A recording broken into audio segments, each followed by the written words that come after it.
Bismillahirrahmanirrahim. Selamat datang di Rojab Channel. Meneruskan ngaji di Madinatul Ilmi di Habib Bidin. Ini ngaji hiwalah, ini diligerkan. Harusnya ngajinya di Habib Bidin tapi diliger ke sekda. Saya mau saja supaya kelihatan rukun antara Habib dan Umarok. Karena kata Habib Bidin nggak apa-apa Gus. Ya memang rukun gitu. Jadi ini nggak pencitraan ya. Bukan pencitraan tapi memang rukun gitu. Seperti yang dikatakan Kiai Haji Ulil Albab tadi, atau yang biasa kita sapa Gus Bab, bahwa jihad itu dari kata jahada yujahidu mujahadatan. Kalau masdar mujarrodnya jahida dan baca jahada jahadu jahdan wa jihadan, itu maknanya serius menekuni sesuatu. Jadi tidak harus bentuknya perang. Tapi Islam juga jangan anti perang, karena andaikan Islam itu tidak punya konsep perang, itu juga kita bingung saat kita dijajah Belanda. Jadi sesuatu itu pasti akan ada momennya, ada pembenarnya. Disebut kalau dalam fikih muqtadul hal. Saya masih ingat beberapa cerita lesan. Dulu perang itu harusnya 7 November. Bung Tomo datang ke Mbah Hashim. Saya kata Mbah Hashim jangan katanya. Kiai bagian nyeblokno pesawat urung teko. Walhasil nunggu Ki Abbas dari Buntet Pak Kapolres itu doanya spesial untuk menjatuhkan apa? Pesawat. Saya kebetulan banyak kenal sama cucu-cucu Ki Abbas Buntet. Tanggal 10 datang terus perang dimulai. Dan itu menjadi perang bersejarah karena jenderal dari Belanda ya, dari Inggris. Itu sampai meninggal. Jadi siapa Malabi ya? Jadi intinya Anda jangan berpikir bahwa negara ini didirikan hanya oleh umarok. Bahkan sebelum ada negara, yang sudah ada itu ulama. Dulu para wali songo sampai para kiai era kemerdekaan itu sudah membentuk satu komunitas. Di situ ada ketua pondok, ada bendahara, ada macam-macam. Sehingga kiailah yang bisa menggerakkan publik untuk melawan Belanda. Karena kiai ini juga yang megang otoritas publik. Ketika seorang Basim Asy'ari memfatwakan jihad itu fardhu ain, maka semua orang berpikir harus jihad melawan kehadiran Belanda atau penjajah mana saja. Tapi itu satu sisi ya. Di sisi yang lain, bahasa Arab itu ada sisi uniknya. Kalau menamai penjajah itu musta'marin atau al-istimar. Istimar itu meramaikan dunia. Karena memang bangsa kita dulu itu ya aneh. Tapi nak sampean ngrasani teman-teman ya kualat itu babai jenengan. Kita ini dulu memang ya agak aneh. Belanda itu sudah penjajah tapi sama buyut-buyut kita dipanggil Doro. Bisa kamu bayangkan kiai saat itu untuk mengingatkan masyarakat pentingnya melawan Belanda. Wong manggil Belanda saja Doro tuan. Terus kemudian kita berfatwa melawan Doronya. Jadi benahi ilmunya saja wis sak penggawean kira-kira. Jadi ngelola orang bodoh itu ya kangelan. Enggak dikelola itu bangsa kita, dikelola itu ya rodok goblok banget. Wong ngundang penjajah kenapa? Dur.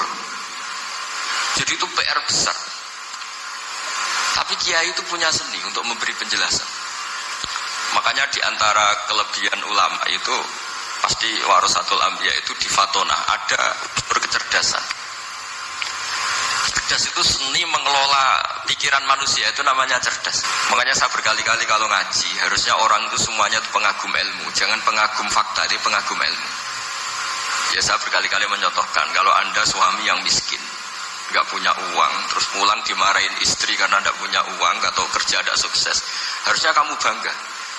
Anda juga kan yang berteori kalau suami nggak becus itu pasti dimarahin gitu. Nah, ketika menjadi fakta harusnya Anda syukur bahwa ilmu Anda itu benar gitu. Jadi pas istri marah, wah alhamdulillah ternyata teori saya ini benar gitu. Ini lucu kan, teori Anda mengatakan demikian, tapi pas menjadi fakta Anda tidak siap. Nah, begitu juga menyangkut penjajah. Belanda itu sudah maju, Eropa sudah maju, Indonesia negara yang terbelakang. Di mana-mana terbelakang itu menjadi objek penjajahan. Di mana-mana yang terpelajar itu posisi menjajah. Sehingga ulama berpikir bahwa awal dari kemerdekaan adalah mengertikan yang tidak ngerti. Karena teori penjajahan pasti gitu, yang tahu menjajah yang tidak tahu. Yang sudah modern menjajah yang belum modern dan seterusnya. Makanya awwalu hadzal din itu al-ilmu. Makanya nomor satu itu ilmu, pengetahuan. Di sini pentingnya sampai Islam mewajibkan thalabul ilmi fardhatun ala kulli muslimin. Karena tadi bisa kamu bayangkan 350 tahun dijajah Belanda, kita manggil mereka itu doro atau tuan. Kayak apa? Susahnya menggerakkan masyarakat yang cara pandang masih demikian. Lah kiai-kiai sudah berontak dibikinkan masjid di alun-alun, diberi otoritas beragama sehingga dikira Belanda ini baik. Padahal ini dulu ya niatnya menina bubukkan biar tidak ada pemberontakan. Walhasil singkat cerita, kiai-kiai yang sudah di Mekah termasuk Mbah Hasyim, beliau ketemu Muhammad Iqbal, ketemu beberapa ulama dunia, tahu bahayanya mustakmarin tadi. Terus akhirnya kiai-kiai kumpul-kumpul fatwa resolusi nopo. Jadi ini mukaddimah sebagai pembenaran, sebagai setuju saya sama Kiai Julil Albab bahwa nomor satu itu jihad. Tapi jihad tadi pemaknanya harus utuh. Kalau kondisi perang ya perang, kalau kondisi stabil ya jihad untuk memajukan apa? Indonesia. Itu saya ulang lagi dimulai dari ilmu.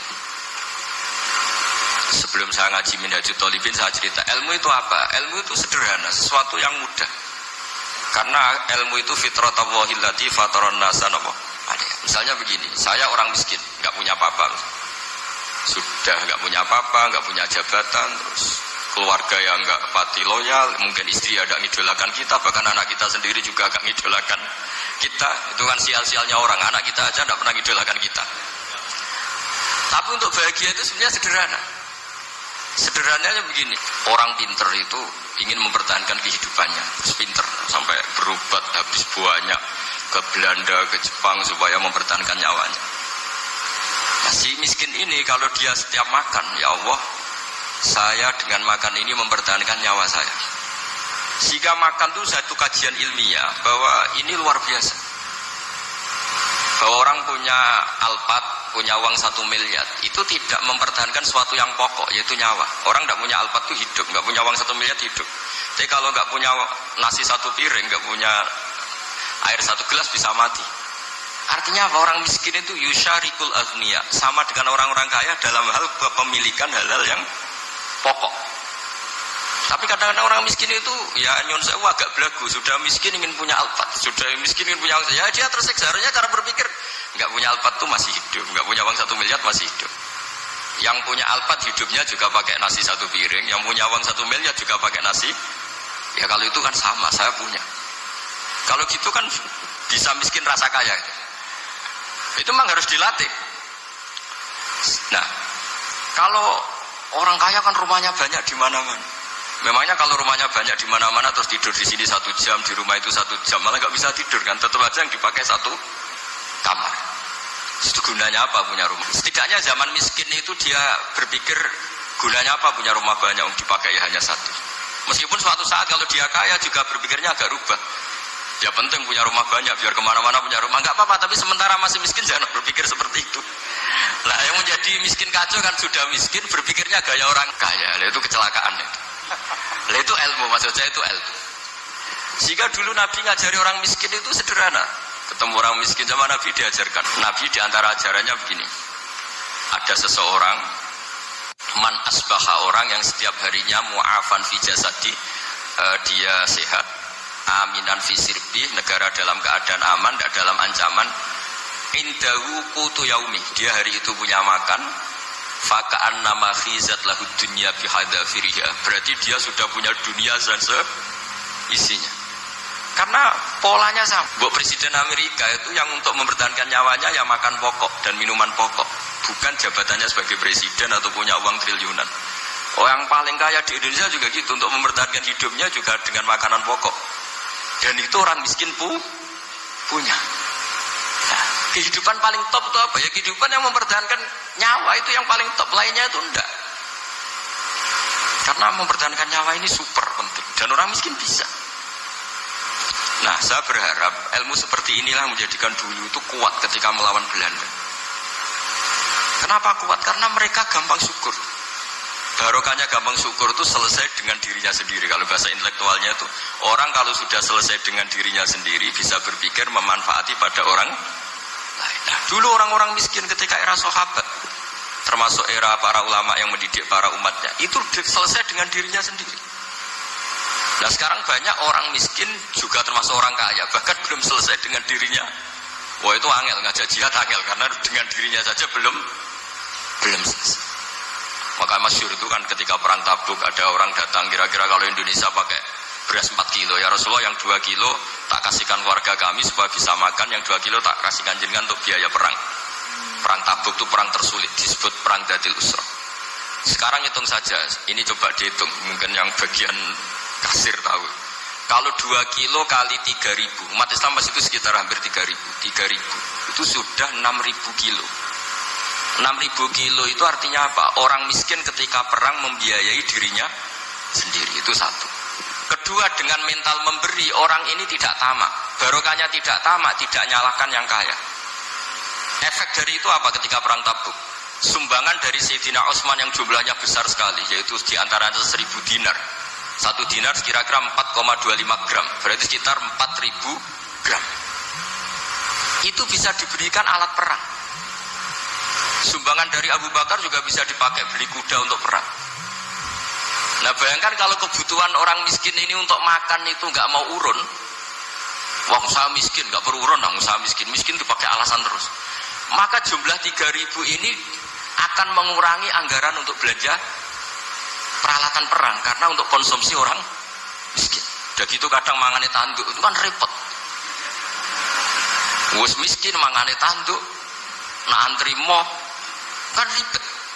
Artinya apa? Perang ini tidak fokus karena ngurusi konsumsi untuk orang-orang miskin. Nah, dulu zaman Nabi orang miskin pun semuanya heroik. Mereka dibantu gak mau, inginnya bantu. Sampai dicibir sama orang munafik. Apa gunanya sedekah 2 kilo? Perang ini perang besar antar negara. Pas itu mau perang melawan Romawi.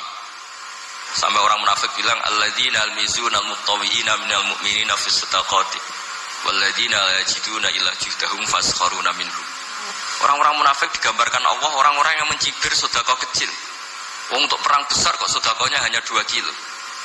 Tapi yang mahal bukan 2 kilonya. Kalau ada 1 juta orang miskin menyumbang negara 20.000, itu artinya apa? Kita punya rakyat yang inginnya hubungannya dengan negara memberi. Tapi coba kalau kita 2 juta rakyat yang inginnya dari negara mendapat, pegawai demo ya. Nah ini ajarannya Nabi yang luar biasa. Dulu Nabi itu bisa mendidik orang miskin pun bermental memberi. Nah barokahnya bermental mandiri ini mereka selesai dengan dirinya sendiri. Coba kalau mereka tidak bawa makanan sendiri ketika perang, mungkin kuda yang untuk perang, mereka berpikir, ini saja disembelih supaya kita bisa makan. Ribet kan? Ngapain beli senjata yang mutakhir, makan saja nggak bisa. Tapi barokahnya mereka urun sendiri. Mereka selesai dengan dirinya sendiri. Ini hebatnya didikan Rasulullah Shallallahu Alaihi Wasallam. Dulu Mbah Hasyim dan kawan-kawan itu berhasil mendidik seperti itu. Santri yang miskin-miskin itu kalau ngaturi kiai duwene telo itu kayak no telo. Duwene wi itu kayak no wi. Jika kiai sing wis mapan-mapan, misalnya kados kula wonten kan mun setengah mapan. Ya akhirnya yo iso mangan wi. Jebule wi ku yo enak. Santri yo seneng mergo kiai ini seneng pancen wis suwi mangan pizza misalnya. Lah tapi nek sing melarat terus aku melarat kiai tak kei wi mosok doyan. Wis melarat medhit di alasan kan ribet kan. Ini yang perlu dihilangkan. Medhit kok berargumentasi. Yang mahal itu bukan winya, mental memberi. Orang itu kalau mentalnya memberi itu berarti selesai dengan dirinya. Tapi kalau tidak bermental memberi pasti tamak. Dan tamak itu mesti menghakimi orang lain. Maka dalam kitab Hikam diterangkan penyakit terberat itu tamak. Kenapa? Karena orang pikir itu tidak ada kata-kata kitab Hikam, bukan kata saya. Yang ada itu tamak. Misalnya gini, saya kenal PLT Bupati Kudus. Tidak pernah saya bilang beliau kikir. Tapi sekali saya pernah ngajukan proposal tidak kesampaian. Wah, beliau medit. Jadi saya menvonis medit itu sebetulnya ya karena punya keinginan tidak kesampaian. Coba kalau tidak, medit itu orang serap penting. Misalnya anak-anak muda sama orang-orang cantik di Jakarta, pernah nggak kamu bilang itu sombong? Enggak kan? Setelah kamu bilang, Mbak aku ingin kenalan Mbak sampeyan, terus dia agak mau, baru kamu bilang sombong karena keinginan kamu enggak. Nah, bayangkan kalau orang bermental tomak kayak apa bangsa. Nah, sahabat itu dididik oleh Nabi, tomak itu selesai karena keinginan mereka memberi. Sehingga Indonesia bisa merdeka begini itu barokahnya didikan ulama, semuanya ingin memberi. Dulu belum ada negara, tentara-tentara kemerdekaan kalau di kampung-kampung itu ya dibiayai donatur-donatur. Termasuk bahasa saya, bu saya dulu.